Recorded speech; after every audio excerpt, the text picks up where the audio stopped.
It does not make any sense. The law-abiding citizens of this community and many communities around this country, we're the first ones taxed and the last ones considered and the first ones punished when things like this happens, because our rights are the ones that are being taken away. They are accusing Democrats of saying we spend too much.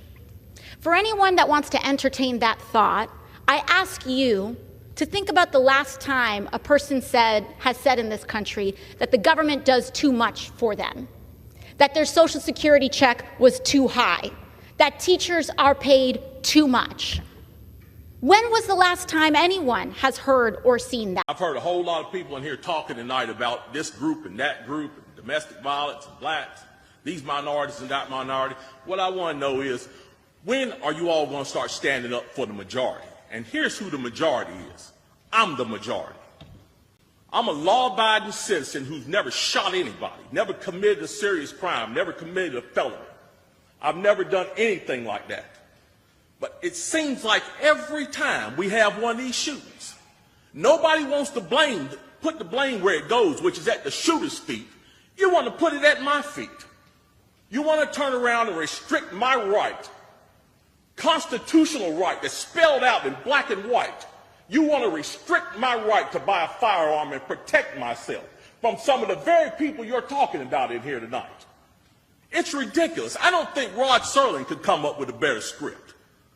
It does not make any sense. The law-abiding citizens of this community and many communities around this country, we're the first ones taxed and the last ones considered and the first ones punished when things like this happens, because our rights are the ones that are being taken away. That's the reason why I came down here today. Gun show or no gun show, NRA or no NRA. I'm here to stand up for the law-abiding citizens of this community, because I'm going to tell you what's going to happen. You can take the guns away from us all you want to. You all write a law, I follow the law, I'll bring my guns down here, I'll turn them in. But here's what's going to happen. The Crips and the Bloods on the other side of town, they're not going to turn their guns in. They're going to hold on to them. And what's going to happen when you have to send the police down there to go take them? The police can barely enforce the law as it is. As what I see, we demonize the police, criminalize and vilify the police, and we make the criminals into victims. And we're talking about restricting guns? How are you going to do that? How are you going to do that when the police department's already hamstrung? You're not going to be able to go down here and take these guns from these criminals. So the criminals are going to hold on to their guns. They're still going to have them. They're still going to break in my house, and they're still going to shoot me with them. And guess who's going to be the one that suffers? It's going to be me. Well, I'm here to tell you tonight, it is not going to happen without a fight. And when I say fight, I don't mean shots fired. I don't mean fist thrown. I mean I'm going to come down here to this city council and raise hell just like these loonies from the left do until you listen to the majority of the people in this city. And I am the majority.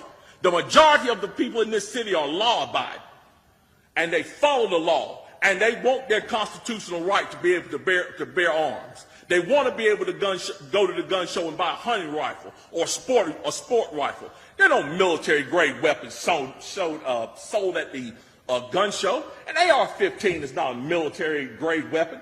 Anybody that would go into combat with an AR-15 is a fool. It's a semi-automatic .22 rifle. You'd be killed in 15 minutes in combat with that thing. So we need to dispel all these myths, and we need to drop all this division that we got going on here. Because the bottom line is, when that Second Amendment was written, whether the framers liked it or not, they wrote it for everybody. And I am everybody. And the law-abiding citizens of this city are everybody. And we want our rights, and we want to keep our rights. And by God, we're going to keep them, come hell or high water.